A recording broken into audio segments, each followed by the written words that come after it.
Imagine this. You are filling out college forms, your parents are stressed about money, and someone tells you, "Don't worry, student aid will cover it." But what does that really mean? Is it free money, a loan you will regret, or something else hidden in fine print? Today we are going to break down how student aid really works, step by step, so you will finally understand what you are signing up for. And I promise, by the end of this video, you will know the difference between free money, borrowed money, and the sneaky parts nobody warns you about. Number 1. What student aid actually means. Student aid is any financial help that reduces the cost of college. This can be money you never have to pay back, like grants and scholarships, or it can be loans that you do have to pay back later. It can also be work-study, which means you get a part-time job funded by the government or the school to help pay your bills. For example, if your tuition is $20,000 a year and you get $5,000 in aid, your actual cost is only $15,000. But here's the catch. Not all aid is equal. Some is free, some is borrowed, some is earned. That's why knowing the difference is the key to not being buried in debt later. Number 2. The FAFSA form, your golden ticket. Almost all student aid in the USA starts with one form. The FAFSA, Free Application for Federal Student Aid. This is your golden ticket. Without filling it out, you could miss out on thousands of dollars. The FAFSA looks at your family's income, your savings, and even how many people in your family are in college. From that, it calculates something called your expected family contribution. In plain English, this is how much they think your family can afford to pay. Imagine your parents earn $60,000 a year. The FAFSA might decide your family can cover $10,000. The rest can be filled with aid. But here's the twist. Even if you think you won't qualify, you should still file. Many schools, states, and even private scholarships require it. Number 3. Free money, grants, and scholarships. This is the part everyone loves. Grants and scholarships are like a gift. You do not pay them back. Grants usually come from the government and are based on financial need. For example, the Pell Grant can give you up to several $1,000s a year if your family income is low. Scholarships are usually based on merit or special conditions. You can win them for grades, sports, talents, or even quirky things like being left-handed or writing an essay about peanut butter. For example, a student in Texas once got a scholarship just for being tall. Crazy, right? The big takeaway here is that you should always apply for as many scholarships as possible, because this is money that never has to be repaid. Number 4. Federal student loans, borrowing smart. Loans are where things get tricky. Federal student loans are money you borrow from the government that you must pay back after graduation. They come with lower interest rates than private loans, and they often have better protections. There are two main types: subsidized loans and unsubsidized loans. Subsidized loans mean the government pays the interest while you are in school. Unsubsidized loans mean interest starts adding up from day one. Imagine borrowing $5,000. With a subsidized loan, you still owe $5,000 when you graduate. With an unsubsidized loan, you might owe $6,000 or more, depending on how long you are in school. That's why knowing which type you are offered is critical. Number 5. Work study, getting paid to study. Work study is a program where you get a part-time job, usually on campus, and the money goes toward your expenses. It's like earning while learning. For example, you might work in the library, help professors with research, or staff the student center. The hours are usually flexible, so you can still keep up with your classes. The key difference from a regular job is that these positions are reserved for students with financial need, and the wages come partly from federal funds.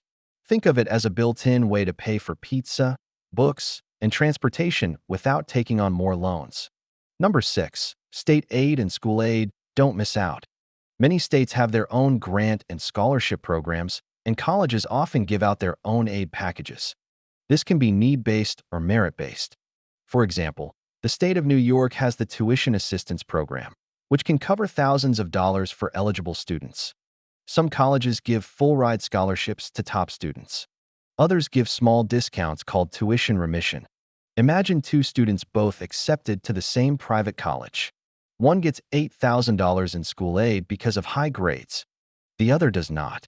That difference can mean working part-time jobs or graduating with extra loans. Always check with your state and your school to see what programs exist. Number 7. The aid package, what you actually get. When you apply to a college, the school will send you a financial aid award letter. This is where you see how much aid you are actually getting. But here's where many students get confused. The letter will list grants, scholarships, loans, and work-study all together. It might look like you are getting $25,000 in aid, but half of that could be loans you must repay. Imagine opening your award letter and seeing $10,000 in grants, $5,000 in scholarships, $7,000 in loans, and $3,000 in work-study. That sounds like $25,000, but only $15,000 is truly free. The rest is debt or work. You have to read carefully so you don't mistake loans for free money. Number 8. Private student loans, the risky option. If your federal aid, state aid, and school aid still do not cover everything, you might think about private student loans. These are loans from banks or online lenders. They can be dangerous because they often have higher interest rates and fewer protections. For example, federal loans let you pause payments if you lose your job. Private loans usually don't. Imagine borrowing $20,000 in private loans at a high interest rate. By the time you pay them back, you could owe $30,000 or more. That's why private loans should always be your last resort. Number 9. How repayment really works. A lot of students do not think about repayment until after graduation, but you should know how it works before borrowing a single dollar. Federal loans give you a grace period, usually 6 months after graduation, before payments start. You can choose different repayment plans. The standard plan pays off loans in 10 years. Income-driven repayment adjusts your payment to your income. For example, if you earn $30,000 per year, your monthly payment might be $150 instead of $350. But remember, smaller payments mean paying for longer. Always understand how much your future self will owe each month. Number 10. Hidden traps nobody talks about. Here's the part most people do not know. Some aid can disappear if your grades drop. If you get a scholarship for maintaining a 3.0 GPA but fall to 2.7, you might lose it. Some grants are only for a limited number of years. For example, Pell Grants are capped at 12 semesters. Another trap is loan limits. Freshmen can only borrow up to a certain amount each year. If your tuition rises, you might need to find new ways to pay. These details are often buried in the fine print, but they can change your entire financial picture. Number 11. Tips to maximize your aid. So how do you get the most out of student aid? First, always file the FAFSA as early as possible. Some aid is first come, first served. Second, apply for as many scholarships as you can, even small ones. 10 scholarships of $500 each still equals $5,000. Third, keep your grades up so you do not lose merit-based aid. Fourth, avoid overborrowing. Just because you are offered $10,000 in loans does not mean you need to take it all. If your budget only requires $6,000, borrow $6,000. Every dollar less you borrow is a dollar less you owe with interest later. Number 12. The big picture, how student aid really works. Student aid is a mix of free money, borrowed money, and earned money. It starts with the FAFSA, adds on state and school programs, and ends with your award letter. The trick is to separate what is free from what is debt. Imagine 3 friends. Sarah gets a full ride through scholarships. Mike gets a mix of grants and loans. Jake takes out private loans for most of his costs. 10 years later, Sarah is debt-free, Mike is still paying but can manage, and Jake is drowning in payments. The difference is not luck. It is knowing how student aid really works and making smart choices early. Number 13. Aid for special circumstances. Sometimes, families face situations that the FAFSA does not fully capture, like sudden job loss, high medical bills, or other financial hardships. In those cases, you can appeal to your school's financial aid office. This is called a professional judgment review. For example, if your parent lost a $50,000 per year job after you filed the FAFSA, your aid eligibility could change dramatically. Schools have the power to adjust your aid package, but you need to ask and provide proof. Many students never know this option exists, and they miss out on thousands of dollars. Number 14. Aid for non-traditional students. Not all students go straight from high school to college. Many are adults returning to school, parents, or veterans. Non-traditional students often qualify for unique aid programs. For instance, the GI Bill can cover tuition and living expenses for veterans. Some employers even reimburse tuition if you go back to school while working.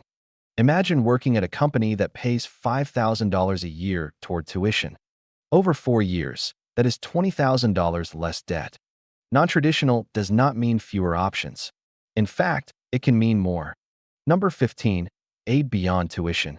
Many people think aid is only for tuition, but it can also cover housing, food, books, and transportation. Federal student loans and grants can be used for these expenses. For example, if your tuition is $12,000 and you borrow $15,000, you can use the extra $3,000 to buy textbooks, pay rent, or cover gas. But here's the danger. Some students treat it like free spending money and end up with debt for things like video games or vacations. Always remember, every dollar borrowed must be paid back. Number 16, aid for community college students. Community college can be one of the smartest financial moves. Tuition is lower, but aid still applies. Pell Grants often cover most, if not all, of the cost. Imagine tuition of $4,000 per year and receiving a $4,000 Pell Grant. That means you attend for nearly free. On top of that, many states have programs that make community college completely tuition-free for in-state residents. Starting at community college before transferring can save tens of thousands of dollars. Number 17, emergency aid and one-time help. Colleges often have emergency aid funds for students who run into unexpected crises. This could be anything from losing a job to a sudden medical expense. These funds might come as small grants or short-term loans. For example, a student at a state university lost their apartment in a fire. The school gave them a $2,000 emergency grant to cover housing while they got back on their feet. These programs are not always advertised, so it is worth asking the financial aid office if you are in a tough spot. So here's the big question. Now that you know the truth about student aid, which type would you try to maximize first? Free money, borrowed money, or earned money? Drop your answer in the comments, and let's see how many people are thinking the smart way.